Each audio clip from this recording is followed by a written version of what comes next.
लोकसभा निवडणुकीच्या चौथ्या टप्प्यातील निवडणूक प्रक्रिया 13 मे रोजी संपन्न होणार असून यामध्ये रावेर लोकसभा मतदारसंघात महायुतीच्या उमेदवार रक्षाताई खडसे यांनी आपल्या निवडणूक प्रचारात आघाडी घेतल्याचे दिसून येत आहे। भाजपा व मित्रपक्ष महायुतीच्या वतीने मतदारसंघातील नागरिकांपर्यंत पोहोचण्यासाठी डोअर टू डोअर प्रचाराला प्राधान्य देण्यात येत आहे।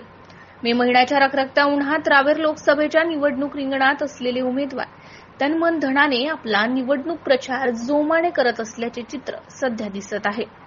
भाजपाच्या रक्षाताई खडसे यांना पुन्हा एकदा निवडून देण्याचे आवाहन प्रचारादरम्यान करण्यात येत असून त्यासाठी मतदारसंघातील प्रत्येक गावात पोहोचण्याचा प्रयत्न सध्या महायुतीच्या वतीने करण्यात येत आहे।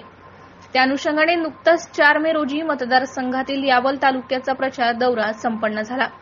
यावेळी भाजपा व महायुतीचे अधिकृत उमेदवार खासदार श्रीमती रक्षाताई खडसे यांच्यासह रावेर लोकसभा निरीक्षक तथा माजी मंत्री तथा जळगाव जामोद विधानसभा मतदारसंघाचे आमदार संजय कुटे व भाजपा जिल्हाध्यक्ष अमोल हरिभाऊ जावळे तसेच यावल तालुक्यातील भाजपा, शिवसेना, राष्ट्रवादी काँग्रेस, आरपीआय, मनसे, मित्रपक्षाचे पदाधिकारी आणि यावल शहरातील नागरिक प्रामुख्याने उपस्थित होते।